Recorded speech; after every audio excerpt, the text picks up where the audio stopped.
Tujuan dan sasaran percobaan. Sasaran: mendeskripsikan tujuan dan prinsip dari berbagai teknik pengecatan mikroorganisme, mempraktikkan teknik pembuatan preparat oles, mempraktikkan teknik pengecatan negatif, mempraktikkan teknik pengecatan kapsul, mempraktikkan teknik pengecatan endospora, mempraktikkan teknik pengecatan gram, mempraktikkan teknik pengecatan tahan asam, dan menganalisis data hasil pengecatan mikroorganisme yang telah dilakukan.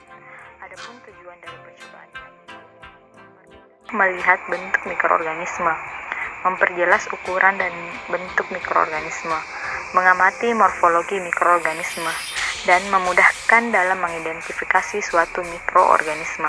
Apa sajakah jenis-jenis dari pengecatan mikroorganisme? Pengecatan mikroorganisme terdiri dari 3 jenis, yaitu pengecatan morfologi, pengecatan diferensial, dan pengecatan struktural. Pengecatan morfologi terdiri dari pengecatan positif dan pengecatan negatif. Pengecatan diferensial terdiri dari pengecatan gram dan pengecatan tahan asam. Pengecatan struktural terdiri dari pengecatan kapsul dan pengecatan spora.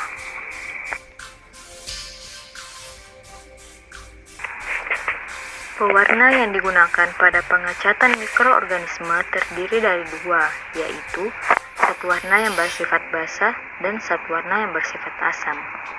Satu warna yang bersifat basah memiliki muatan positif, sehingga dapat berikatan dengan dinding sel bakteri yang memiliki muatan yang negatif. Sedangkan satu warna asam biasanya digunakan untuk mewarnai latar belakang dari bakteri, karena tidak dapat berikatan dengan dinding sel bakteri. Secara kimia, zat pewarna sel bakteri terdiri dari komponen organik yang mengandung cincin bensen. Bensen merupakan pelarut organik yang tak berwarna, sehingga jika dilihat pada struktur dari satu warna tersebut terdapat gugus kromofor yang dapat memberi warna pada bensen, sehingga dapat membentuk senyawa kimia yang berwarna yang biasa disebut dengan kromogen. Kromogen berinteraksi dengan gugus oksokrom akan memberikan sifat ionisasi pada kromogen tersebut, sehingga mampu berikatan dengan komponen penyusun objek yang akan diwarnainya. Adapun contoh dari zat warna basah yaitu biru metilen, violet kristal atau kristal violet, safranin, basa fuksin, hijau malakit. Sedangkan zat warna asam ada eosin dan merah Kongo.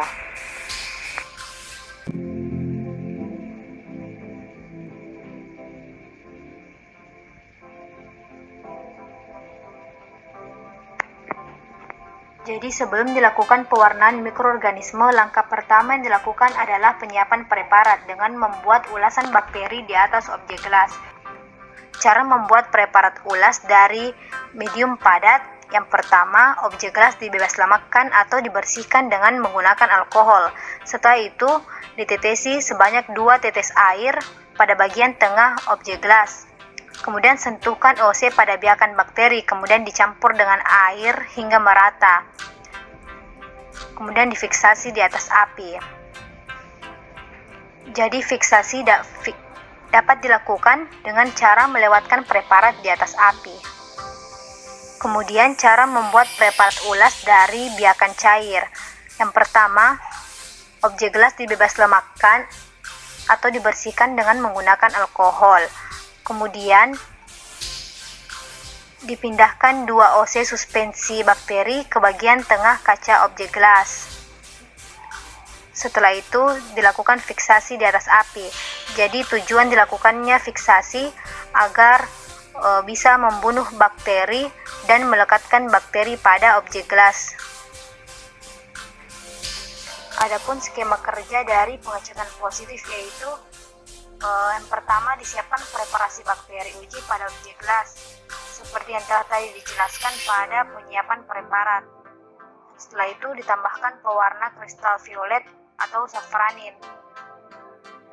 Kemudian zat warna dibiarkan selama 30 detik, kemudian dibilas dengan aquades.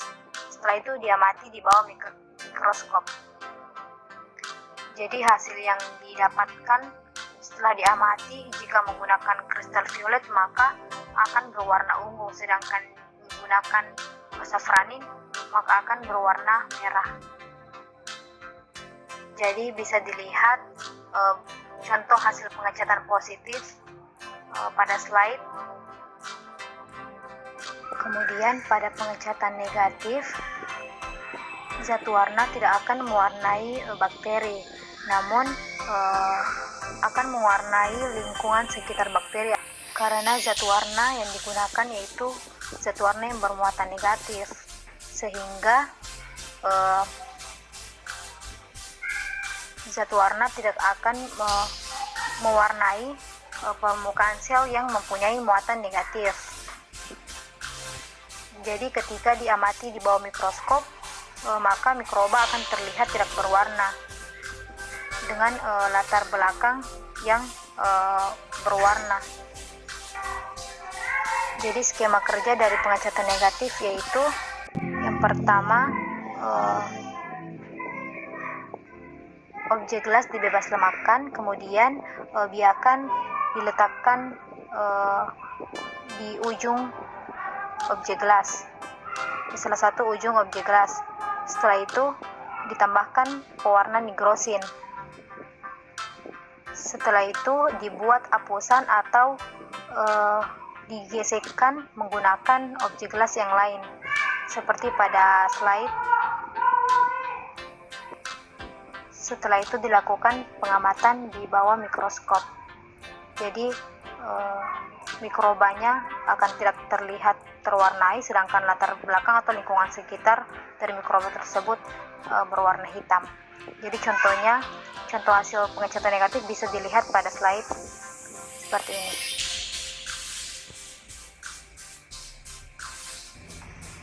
Pengecatan gram. Pengecatan gram dilakukan untuk mengkategorikan bakteri menjadi kelompok bakteri gram negatif dan bakteri gram positif. Skema kerja dari pengecatan gram dimulai dari penyiapan preparat. Setelah itu diberikan pewarna berupa kristal violet dan dibiarkan selama 30 detik, kemudian dibilas. Setelah dibilas, ditambahkan iodin sebagai mordan, dibiarkan 1 menit dan dibilas lagi. Setelah dibilas, ditambahkan decolorize berupa alkohol asam dan biarkan selama 15-30 detik dan dibilas lagi. Selanjutnya ditambahkan zat warna kedua berupa safranin dan dibiarkan selama 1 menit. Kemudian dibilas dan diamati di bawah mikroskop.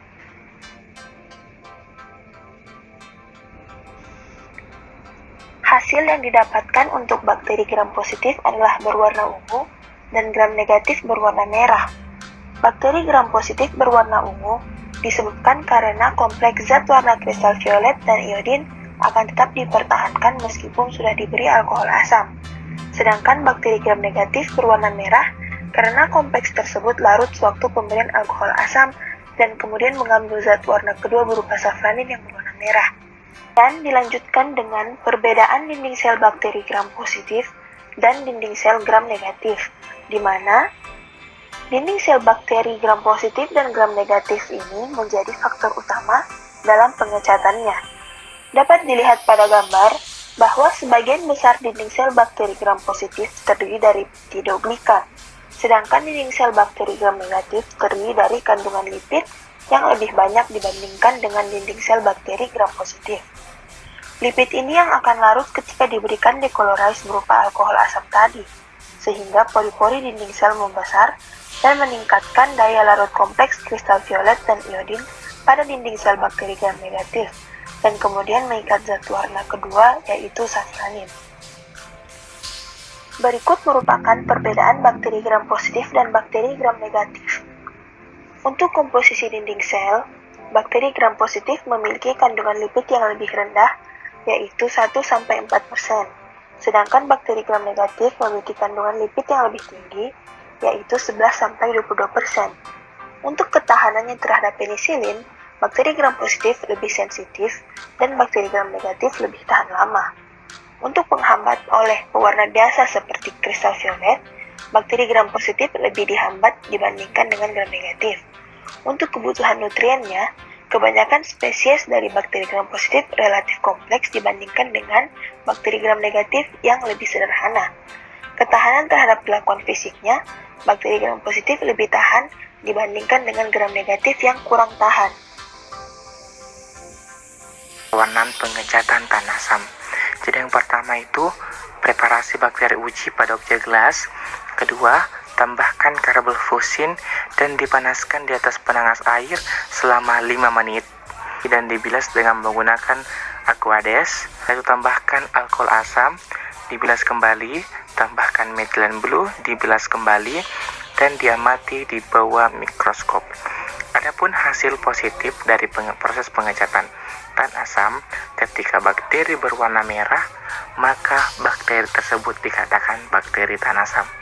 Tapi ketika bakteri tersebut berwarna biru, maka bakteri dikatakan bakteri tidak tahan asam. Kenapa sih bakteri bisa tahan asam?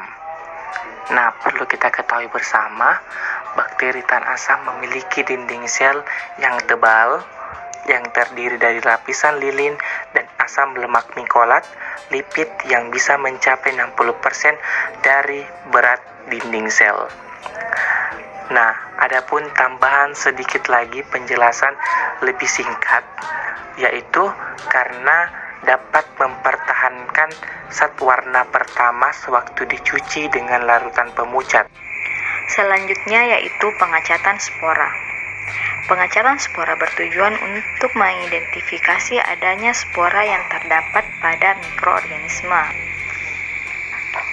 Yang pertama dilakukan yaitu penyiapan preparat. Kemudian ditambahkan dengan hijau malakit lalu dipanaskan selama 5 menit. Tujuannya dari pemanasan yaitu untuk membuka kantong spora dari bakteri agar zat warna dapat berpenetrasi masuk ke dalam kantong spora tersebut. Kemudian dibilas dengan air selama 30 detik. Lalu ditambahkan counterstain yaitu safranin selama 60-90 detik.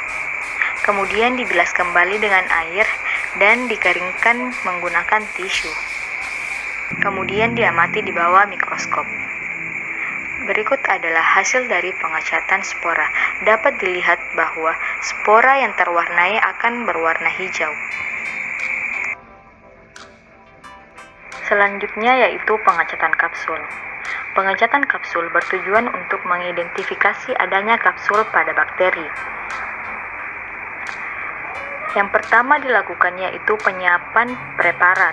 Kemudian ditetesi dengan kristal violet selama 4-7 menit. Kemudian dibilas menggunakan CuSO4 dan dikeringkan menggunakan tisu. Pada prosedur ini tidak dilakukan pemanasan karena akan terjadi penyusutan sel sehingga sulfat tidak diserap ke dalam kapsul. Berikut adalah contoh hasil dari pengecatan kapsul.